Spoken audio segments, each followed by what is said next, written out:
I believe that the greatest fear factor that exists in the NBA is Steph Curry. The NBA has always belonged to giants, 7-footers in the paint, explosive wings dominating the mid-range, guards who survived by adapting to a system built long before they ever arrived. And then there was Steph Curry.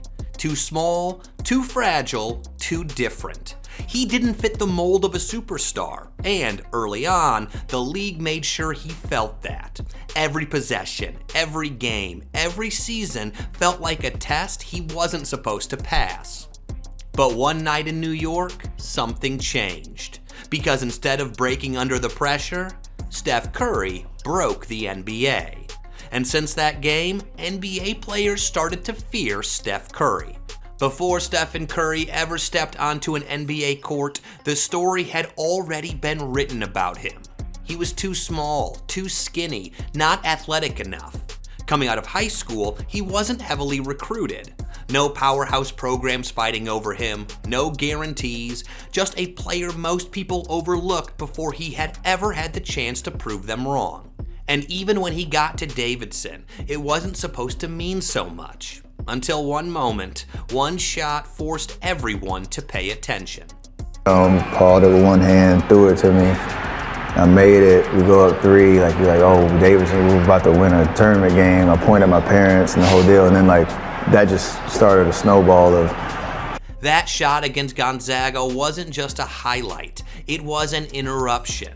For a brief second, the basketball world stopped and looked at someone they weren't planning to notice. It was the kind of moment that gets you a chance, and that's exactly what it did.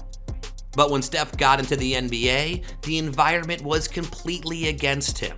This was a league dominated by physical greatness. LeBron James was redefining power and versatility. Kobe Bryant was mastering the mid-range like an art form. Carmelo Anthony was controlling games through isolation scoring. Where are you going to be in 10 years? What kind of player are you going to be? 10 years, I want to be known as a true professional, a guy that played the game the right way. Hopefully still in the league. And yes, the three-point line was not a weapon. Teams averaged barely 20 attempts a game. Pull-up threes, off-the-dribble threes, deep transition shots, those weren't just discouraged. They were considered bad basketball.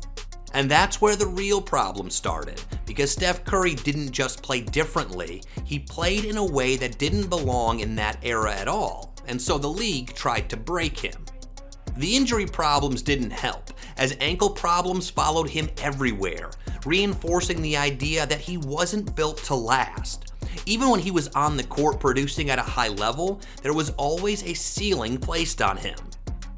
And just when it felt like he was starting to break through, the league reminded him exactly where he stood.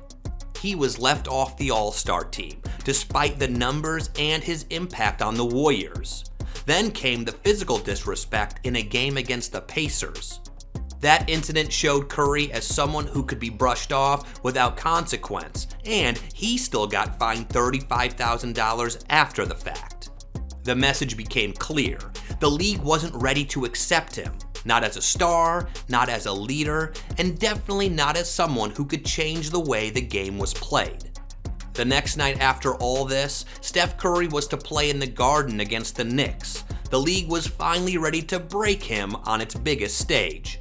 Madison Square Garden is the place where legends are tested, and where weakness gets exposed faster than anywhere else.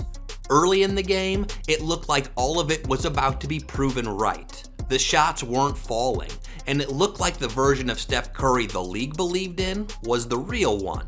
Talented but limited, skilled but containable. But breaking points don't always look like collapse. Sometimes they look like a shift. And in Steph's case, all he needed was just one shot. And he got it. 3 off the double. Curry with the quick trigger, got the 3 ball. Just one, and it was all it took, and the hesitation disappeared. The need to prove himself disappeared. The idea that he had to fit into the league's expectations disappeared. And in its place came something far more dangerous. He does shoot 45% from downtown on the season. Curry with the quick three right down Main Street on Prigioni. The Warriors have connected on 14 of the last 16, make that 15 of 17. Now they switch to Prigioni. Easy money for Steph Curry. Now the shots were different. Pull-ups with defenders right there. Deep threes early in the clock. Attempts that ignored everything the game said was correct. And yet, they kept falling. I'm like, the confidence is changing. G, he going back to Davidson on us, bro. Nah. What made it unsettling wasn't just the difficulty. It was how natural it looked. No celebration, no disbelief, just a calm, almost quiet confidence, like he had already seen this happen before. This was no longer a player trying to survive the moment. This was a player taking it over. And as the second quarter unfolded, the energy in the Garden started to shift. The same crowd that came to watch Carmelo Anthony and the Knicks win slowly found themselves reacting to something else entirely. Before we knew it, the man had 50 and the Garden was cheering for him. I say they cheering for him. I was sick, bro. What happened next is where the game stopped feeling normal. Because once Steph and Curry found that rhythm, it didn't slow down. It escalated. Possession after possession, the shots got deeper, quicker, and more uncomfortable for the defense. And that's when the confusion started to set in. Yeah. I'm like, oh, man, what the this nigga got like 30. I'm like, bro, he putting bullets in us, bro. Like, what y'all mean? It's not cool. Foul him. Hit him. Not just frustration, but panic. A defender realizing that the normal rules don't apply anymore. Contesting doesn't work. Schemes don't work. Even physicality starts to feel useless. So the conversation shifts from stop him to just do something. Because at that point, it didn't feel like basketball anymore. Now, NBA players started to fear Steph Curry. Even the opposing star couldn't deny it. Carmelo Anthony said, and I quote, "There was nothing anybody could do except hope he misses. He was 11 for 13 on threes. That's self-explanatory." That's not analysis. That's surrender. Because this wasn't just a hot streak, and it wasn't just a career night. This was something far more uncomfortable for the entire league. This was the moment players realized this wasn't normal. 11 threes, 54 points on absurd efficiency, in an era where teams barely attempted 23s in a game. And these were off the dribble, off balance, early clock attempts that the game had always rejected. Because once a player proves that those shots are possible, that they can be consistent, that they can win games, then everything the league believes about good basketball starts to fall apart. Steph Curry didn't just dominate that night. He forced the entire NBA to confront a terrifying possibility, that the rules they had built their careers on no longer applied.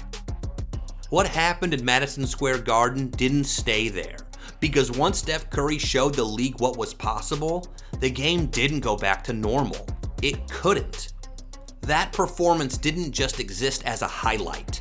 It lived on in the minds of every player who had to face him after that. How do you slow him down? Same way you slow me down. You can't. That's the shift right there. The conversation was no longer about stopping him. It was about surviving him. Because once a player proves he can reach that level, the fear is not about what he just did. It's about knowing he can do it again and at any moment. And that's where the paranoia starts to creep in. Find Steph. Is he coming off a screen? Does he have the ball? Does he not have the ball? It's constant of paranoia, I guess. Every possession becomes a calculation. Every movement matters. It's no longer just defense. It's anticipation. It's guessing. It's hoping you're in the right place before he even gets there. And even then, it might not be enough. Going head to head with Steph, what was that like? It's honestly hell. That's what it turned into. Not just a matchup, but an experience players had to endure.